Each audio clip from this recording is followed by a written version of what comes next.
Hi, it's Katrina. Number 10. The Caral Supe Civilization.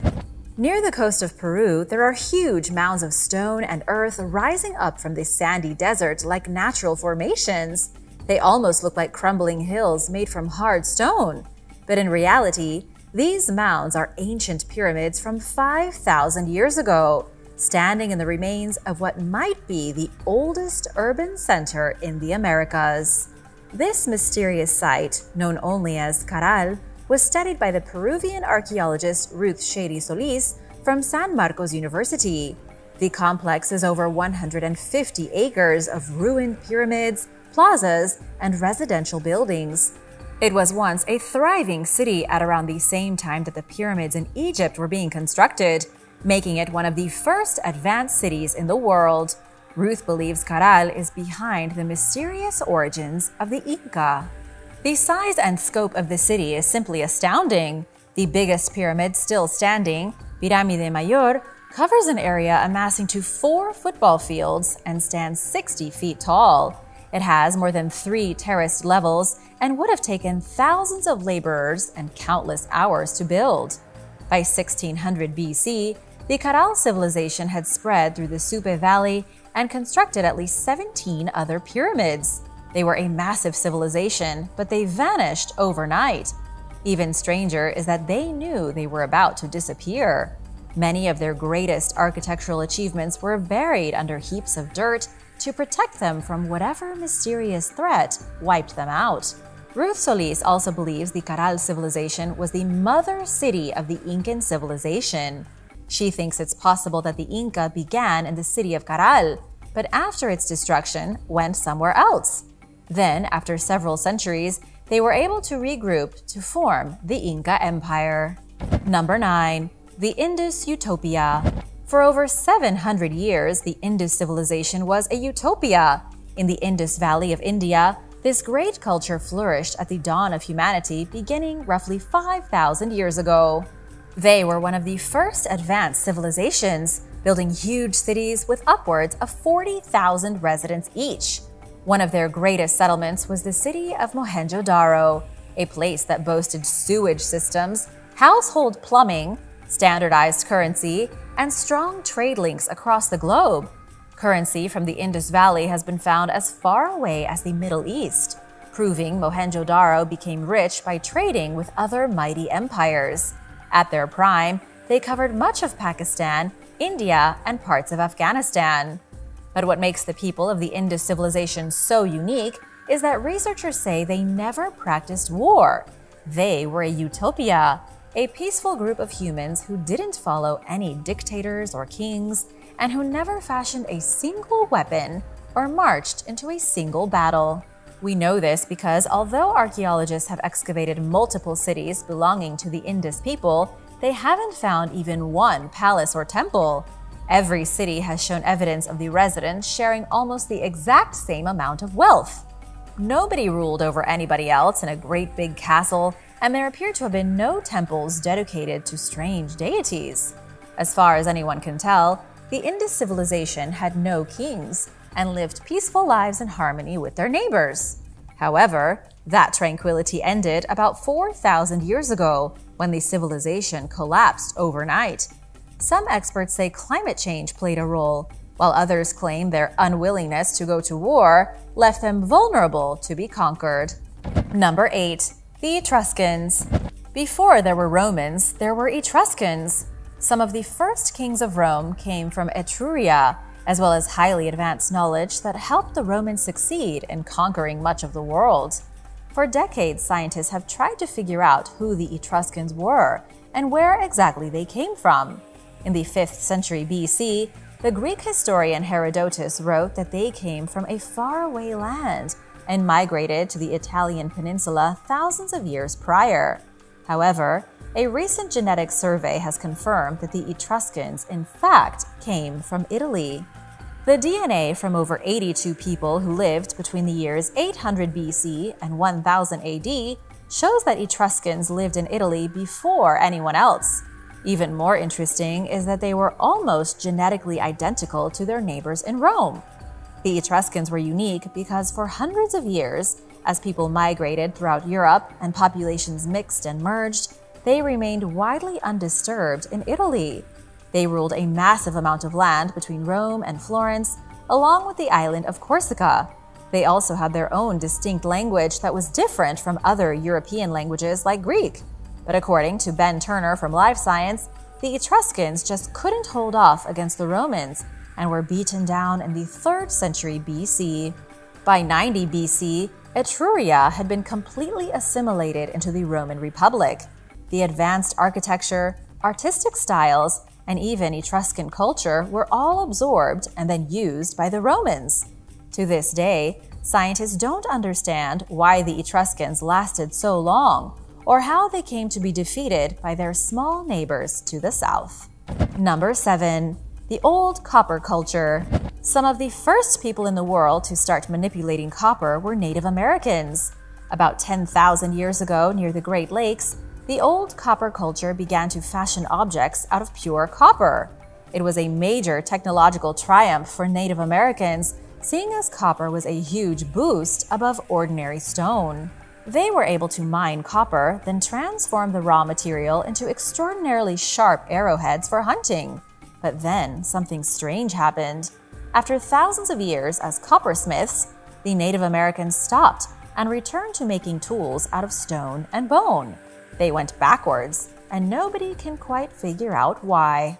The Old Copper Culture isn't exactly a civilization, but a group of people from the Great Lakes region identified based on archaeological finds from between 7500 and 1000 BC. The people of this culture learned very early how to smelt copper and practice metal casting in the western Great Lakes. They practiced a nomadic existence and relied on hunting and fishing. However, after they started to produce metal tools, they stopped after 3,000 years. It seemed like they gave up making copper instruments and started only using the metal for things like beads and bracelets. This has archaeologists scratching their heads because it's the opposite of what other cultures did. When European cultures figured out how to make copper, they kept experimenting with the technology and became more and more advanced. But the Native Americans in the Great Lakes went the other way. They used copper for a bit, then went back to the old-fashioned rock and bone. Number 6. The Ban Chang Culture. The oldest Bronze Age culture in the world may have developed in Thailand. Excavations at the small village of Ban Chang in northeast Thailand revealed evidence of prehistoric bronze forging dating back to roughly 3000 BC. This is shocking because it shows that the ancient people of Thailand were the first to cross from the Stone Age into the Bronze Age, more than 1,000 years before the Middle East. This discovery flipped everything we know about world history on its head. Up until that point, Turkey and Iran were considered the first places in the world to enter the Bronze Age. However, it seems a small group of ingenious people dwelling in the Thai jungle figured it out first. These were people who migrated into Thailand about 20,000 years ago. They became one of the oldest rice-based civilizations, cultivating rice starting around 3500 BC. There was such an abundance of food that the Ban Chang culture never really had to worry about famines.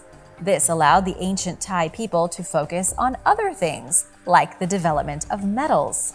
Still, it wouldn't be for another 2,000 years that real kingdoms began to rise in Thailand. At the end of the first millennium BC, tribal territories started merging with one another to create proto-historical kingdoms. These kingdoms would ultimately lead to the development of the Dvaravati culture in the 9th century AD, and soon after, the mighty kingdoms of ancient Thailand. Number 5. The Persian Empire. The Persian civilization was the most scientific of all the civilizations on Earth during their reign. Persia, or modern-day Iran, was occupied by little more than sheep herders and nomadic tribes 2,500 years ago. However, the leader of one of those tribes, Cyrus the Great, began marching against other tribes, forcing them to join his kingdom under one rule. By the year 550 BC, he had conquered Media, Lydia, and Babylon, in turn forming the powerful Achaemenid Empire. This really was the first superpower. Cyrus the Great had managed to collect 3 of the most important human civilizations under one government. He had Mesopotamia, the Nile Valley in Egypt, and the Indus Valley in India. Not only did the Persians have the largest army the world had ever seen, but they also had highly advanced technology. They mastered the technique of building natural refrigerators by 400 BC, which were called yakchal, and could be used to keep food cold even in the heat of the desert. They came up with sulfuric acid, discovered by Persian astronomer Abu Bakr Muhammad, and today it's used to make everything from fertilizer to detergent. The Persians also invented backgammon, the postal service, and the concept of basic human rights. An earthenware goblet found in an ancient Persian city, an artifact depicting a series of goat drawings, is the first example of animation in the world. The goat jumps toward a tree and eats its leaves when the goblet is turned in the proper direction, making the Persians, not Walt Disney, the real pioneers of animation. Number 4. The Nakadan Culture. Before the ancient Egyptians ruled the lands of the Nile and built great pyramids, there was the Nakadan civilization. In 4500 BC, they became the predominant culture in Upper Egypt, operating out of a capital city named Naqada. The civilization was made up of individual villages, with each village boasting its own animal deity. The primitive kingdom was divided based on which animal was worshipped, and this was the beginning for what would become the dominant religion of ancient Egypt for thousands of years. As you may already know, the Egyptian gods were mostly based on animals. These animal deities began as primitive gods over 1,000 years before Egypt was unified into one country. The Naqada also buried their dead loved ones with small statuettes to keep them company in the afterlife. These were some of the earliest grave goods and the precursor for the wildly complex burial rituals of the ancient Egyptians. As the civilization continued to advance and develop more complicated artistic tendencies, things began to change. By 3000 BC, Upper and Lower Egypt were divided in half. Upper Egypt worshipped Horus and Nekhbet, while Lower Egypt worshipped Set and Wadjet. After a great and terrible war, Upper Egypt defeated Lower Egypt and unified the country as one. And that was when the great civilization of ancient Egypt was truly born. Number 3. The Neolithic Boyan Culture.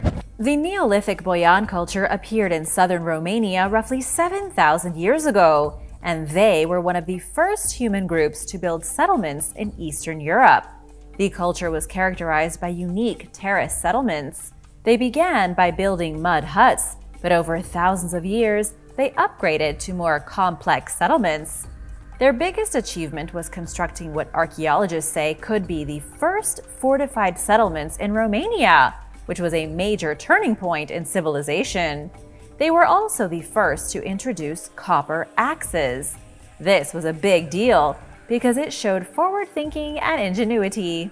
The Boyan culture lasted until their demise in 3500 BC, when they started venturing north along the Black Sea and encountered the Neolithic Hamangia culture. The Hamangia culture was bigger and stronger, and they eventually absorbed the Boyan. What happened next was one of the biggest steps in the evolution of society. These two Neolithic cultures, really no more than primitive hunters who managed to build mud huts and wooden walls, formed the Cucuteni Trypillian culture. They then became the biggest human civilization in Eastern Europe. They were only destroyed when a rival civilization from the east invaded their territory, and scholars believe the Cucuteni Trypillian culture was most likely absorbed. Looking at this today, we can really see what happened here. Each small culture was absorbed by a bigger one until about 5,000 years ago, when true civilizations began to rise in Europe. Number 2. Teotihuacan civilization. 30 miles from Mexico City is the capital of the Teotihuacan culture. It's believed to be named after the mysterious city of Teotihuacan, which was settled around 400 BC. By the time the Aztecs came across the city in the 15th century, the culture was already dead and gone. The city had been abandoned since at least 400 AD, and had already been empty for 1,000 years before the Aztecs came across it. They didn't know why it had been abandoned, and it must have seemed like a huge mystery to them. They didn't know anything about the culture or origins of Teotihuacan, and in all honesty, we still don't. Modern archaeologists have speculated, but nobody has ever made any official proclamations.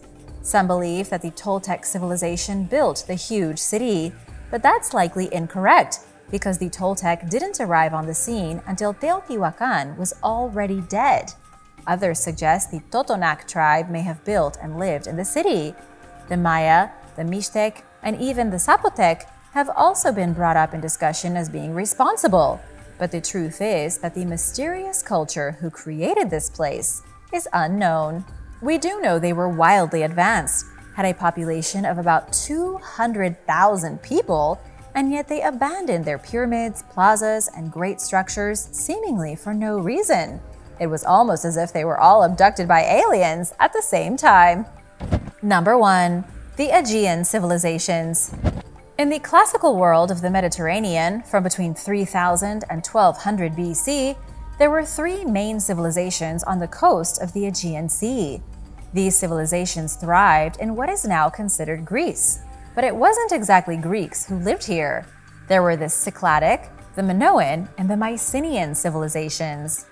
We know there was a ruling class in each of these cultures. The upper class lived in massive palaces, and the cities didn't really have much of a defense system. Most of the cities were built on islands, the economy was centered around commerce, and they were highly skilled artists. Interestingly, most of the stories from Greek mythology come from earlier stories told by these particular civilizations.